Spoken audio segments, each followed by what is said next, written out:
आपको कोई गाली देता है तो आप क्या करते हैं? आप भी पलटकर गाली देते हैं। जरा विचार करो कि दक्ष ने गालियां दी शंकर जी को, यदि शंकर जी ने भी गालियां दे दी होती दक्ष को, तो फिर शंकर जी में और दक्ष में अंतर क्या रह जाता? इसलिए दुष्ट अपनी दुष्टता नहीं छोड़ता, तो सज्जन को अपनी सज्जनता नहीं छोड़नी चाहिए। कोई आपको गाली दे रहा है तो वो उसका परिचय है। अब आप उसके साथ जो व्यवहार करेंगे वो आपका परिचय होगा, हाँ या ना? जरूरी नहीं है कि जो व्यवहार आपने हमारे साथ किया वही व्यवहार हम आपके साथ करें। बोलो हाँ। कुत्ता हमें देखकर भौंकता है, तो क्या हम भी अब कुत्ते को देख के भौंके? तूने हमें देखकर भौंका, क्यों? कुत्ता जब आपको देखकर भौंकता है, आप में से कितनों को कुत्ते ने देखकर भौंका है कभी ना कभी? मैया काय में हाथ उठा रही हो? क्या पूछा हमने? आपको देख के भौंका है? कभी भौंका ना? क्यों भौंकता है अच्छा कुत्ता आपको देखकर? अच्छा ये बताओ फिर आपने क्या किया कुत्ते के साथ? हाँ, भाग गए आप? आपने भी नहीं भौंका उसको देख के भाव भाव? नहीं। जब कुत्ता आपको देखकर भौंकता है तो क्या आप भी कुत्ते को रिप्लाई देते हैं? उत्तर दो, हाँ या ना? अरे कुत्ता का स्वभाव है भौंकना, हम थोड़ी उसकी तरह भौंकेंगे। ऐसे समाज में कुछ लोग होते हैं जो आपको उल्टा सीधा बोलते हैं, आपको गालियां देते हैं, आप पर बेवजह क्रोध करते हैं, तो उनका स्वभाव वैसा है, आप अपना स्वभाव उनकी तरह क्यों बना रहे हैं? वो उनका स्वभाव है, वो उनका परिचय है। कुत्ते का परिचय है भौंकना, तुम्हारा परिचय है शांत रहना। अपने रास्ते चलो, भौंकता है भौंकता रहे। ऐसे कोई भी आपको गालियां दे तो समझ लो ये कुत्ता है। अब कहां तुम कुत्तों के मुंह लगोगे? हमारे यहां कहावत भी तो है ना, कुत्तों के मुंह नहीं लगते। कुत्तों के मुंह क्या मतलब हुआ? कुत्तों के मुंह क्या लगे? अभी भौंक रहे हैं, भौंकने दो। आप हमें गालियां दे रहे हैं तो हम क्या दें आपको ना? आप हमें गालियां दे रहे हैं तो हम भी आपको गालियां देने लग जाएं, तो फिर आप में और हम में अंतर क्या रहा? इसलिए आपका संस्कार है जो आप कर रहे हैं, हमारा संस्कार है जो हम कर रहे हैं। आपकी तरह हम, अच्छा दुनिया आपको गालियां क्यों देती है? अच्छा बताओ, उत्तर दो। लोग आपको गालियां क्यों देते हैं? इसलिए ताकि वो चाहते हैं कि आपको वो गुस्सा दिलाएं और आप गुस्से में आ जाएं।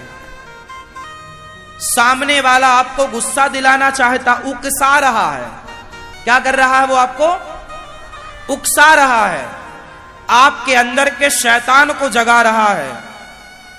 इसलिए किसी दूसरे के उंगली करने से आपके अंदर राम भी है और रावण भी है। रावण को सोया रहने दो, राम को जगा के रखो। अपने अंदर के शैतान को जगाओगे तो आपका नाश हो जाएगा। ये जो क्रोध है ना बेवजह का, ये क्रोध नाश कराता है। बेवजह का क्रोध करना चाहिए वहां जहां आवश्यकता है। जैसे भीष्म पितामह को दुशासन पर क्रोध करना चाहिए था जब द्रौपदी के वो कपड़े उतार रहा था, नहीं किया, बाणों की सैया मिली। मैं आपसे कहता हूं क्रोध करो वहां जहां आवश्यकता है, पर बेवजह क्रोध कंट्रोल, अपने आप को कंट्रोल करना सीखो कि हमें कहां क्रोध करना है और कहां। कोई हमें गुस्सा दिलाएगा और हमें गुस्सा आ जाएगा ना। लोग आपको उकसाना चाहते हैं, लोग चाहते हैं आप गुस्से में कुछ गलत करें और वो उसका फायदा उठाएं, हाँ या ना? क्योंकि आप जब भी गुस्से में करते हैं जो काम, वो गलत होता है। गुस्से में कोई भी कार्य सही नहीं होता, हाँ या ना? ना तो गुस्से में कार्य सही होता, ना तो गुस्से में शब्द सही होते। शब्द भी गलत निकलते हैं और कार्य भी गलत होता। इसलिए कोई आपको लाख गाली दे तो आप उनकी गालियों के चक्कर में ना हो, तुम देते रहो भाई, ये तुम्हारा स्वभाव है। हम कहां पागलों के चक्कर में लगे। रोज कुछ पागल आके गालियां देते हैं, हम सब पागलों का मुंह पकड़ते रहेंगे क्या? देते रहो। बोलो हाँ। इसलिए हमें आपके एक शहर में एक गांव का एक आदमी आके रहने लग गया। आपके एक शहर में एक गांव का आदमी रहने लग गया। उस गांव के आदमी को वहां के कुछ लोगों ने बहुत परेशान किया। पूरा झाड़ू पोंछा, लोग पड़ोसी लोग झाड़ू लगाएं और उस गांव के सीधे साधे आदमी के आंगन में सारा कचरा डाल दें। कोई उसके घर के आंगन में कोई छिलके केला का फेंक दे, कोई कंकड़ पत्थर फेंक दे। वो गांव का आदमी भोला भाला था, वो जानता था कि ये लोग मुझे तंग कर रहे हैं, पर बेचारे ने कोई उत्तर नहीं दिया। वो लोग उससे गालियां भी देते, अरे मूर्ख है, ये तो अनपढ़ है, गांव का है, गंवार है, कुछ नहीं आता। हम लोग देखो बड़े टिपटॉप रहते हैं। अब वो गांव का आदमी बेचारा भोला भाला सीधा साधा, कोई उत्तर नहीं दिया उसने किसी बात का। सारा उसने अपमान सहा, कचरा वचरा लोग डालें तो वो उठा के डस्टबिन में डाले। एक बार क्या हुआ, उसके गांव में अच्छा आम का मौसम आया तो वो अपने गांव गया, तो गांव से बढ़िया फल लेकर आया आम। अब वो अपने पड़ोसियों के घर जाता और टोकनी में आम भरता और जाके बैल बजाता, भाई कौन तू आ गया मेरे घर? भैया मैं गांव गया था ना, आपके लिए फल लाया हूं। अब जो उसे गालियां देते थे बेवजह, जो उसके घर में कचरा फेंकते थे बेवजह, आज ये आदमी उसको फल दे के आ रहा है। तो उन्होंने पूछा, यार हमने तुझे इतनी गालियां दी, इतना गुस्सा दिलाया, इतना तुझे परेशान किया और तू हमें फल दे रहा है?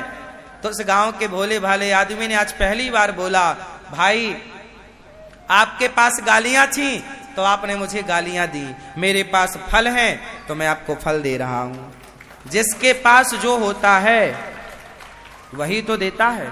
यदि आपको कोई गालियां दे रहा है तो परेशान ना होइए, बेचारे के पास गालियां ही हैं। बहुत गरीब आदमी है, बेचारे के पास गालियां ही और कुछ नहीं है देने को। और अच्छा तो है, आपसे ले थोड़ी रहा है, आपको दे ही तो रहा है गालियां, ले लो। इसलिए परेशान होने का नहीं, जीवन में बिंदास खुश रहने का, हर हाल में प्रसन्न रहो, जीवन में आनंदित रहो। आपकी प्रसन्नता आपका अनमोल धन है। भरी सभा में अब आप लोग बताओ कि जब आपको कोई गालियां देगा आप क्या करोगे? जोर से आप अपनी एक उंगली उठाओ, सब लोग, सारे लोग उठाओ, इसे यहां रखो। आज से कोई गालियां दे, कुछ कहे तो आप क्या रहेंगे? बोलिएगा। वो गांव के आदमी ने भी बोला, एक ही बात बोली कि आपके पास जो था वो आपने दिया, मेरे पास जो था 100 सुनार की और एक। हर बात का रिप्लाई मत दो, जरा विचार कर लो कि ये इतना सारा बोल गया, आप एक लाइन में ही बहुत कुछ कह दो। बोलना है, जवाब देना है, पर विवेक से। ऐसे गुस्से में तो आप भी बड़बड़ाओ, वो भी बड़बड़ाए, कोई मतलब नहीं, उसको अभी बड़बड़ा लेने दो।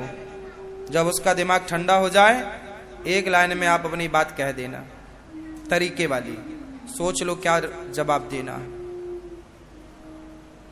ऐसे नहीं कि पति बड़बड़ा रहा तो पत्नी भी बड़बड़ाने लग गई। आजकल यही तो होता, पति ने जरा गुस्सा किया, पत्नी झोला उठाई, मैं मायके चली जा रही हूं, मैं कोई कम बाप की बेटी हूं, मेरा भी बाप बड़ा है। हाँ, तुम्हारे पास क्या है? हमारे बाप के पास तो ये समाधान, ये सब कुछ नहीं है। समाधान ये नहीं है ना?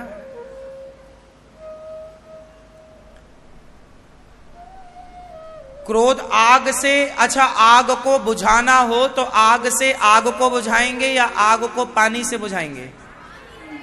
क्या आग से आग बुझेगी? तो क्रोध से क्रोध खत्म होगा?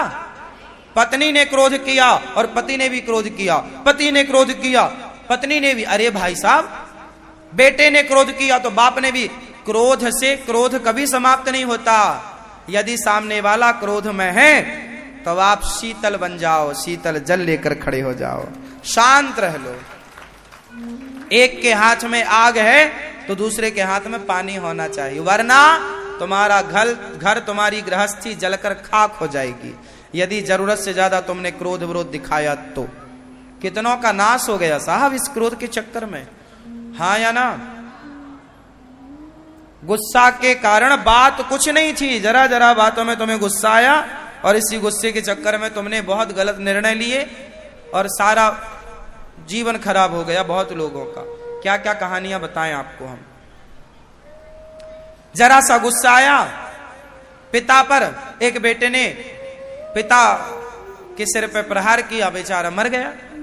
गुस्से में तुम्हारा जरा सा गुस्सा था, इतनी सी बात का, और क्रोध, अब सारी जिंदगी जेल, पूरा परिवार बिखर गया, बाप भी मर गया, बाप के मारने के चक्कर में बेटा जेल में, ना बच्चे ना पत्नी ना पढ़ा सकता, ना परिवार बिखर गया। अब कोई नहीं, सारे परिवार बच्चे लोग अनाथ हो गए, अब कमाने वाला कोई मर्द नहीं बचा घर में, तो स्त्रियां अब कौन कमाए, घर घर झाड़ू पोंछा बर्तन करना पड़ा। तुम्हारे एक क्रोध के कारण तुम्हारा पूरा परिवार, सारी जिंदगी तुम्हारी एक गलती का दंड भोगेगा, हाँ या ना? इसलिए कोई भी निर्णय लेने के पहले विचार, इसलिए अपने क्रोध को कंट्रोल, गाड़ी चलाते हो ना तो कंट्रोलिंग अपने पास रखते हो ना, ब्रेक रखते हो ना अपने पांव के नीचे, हाँ या ना? फिर यदि ब्रेक ना हो तो आप गाड़ी चलाओगे? तो आप भी अपने आप को थोड़ा कंट्रोल करो। यही हमारे सदग्रंथ हमें सिखाते चले आए हैं।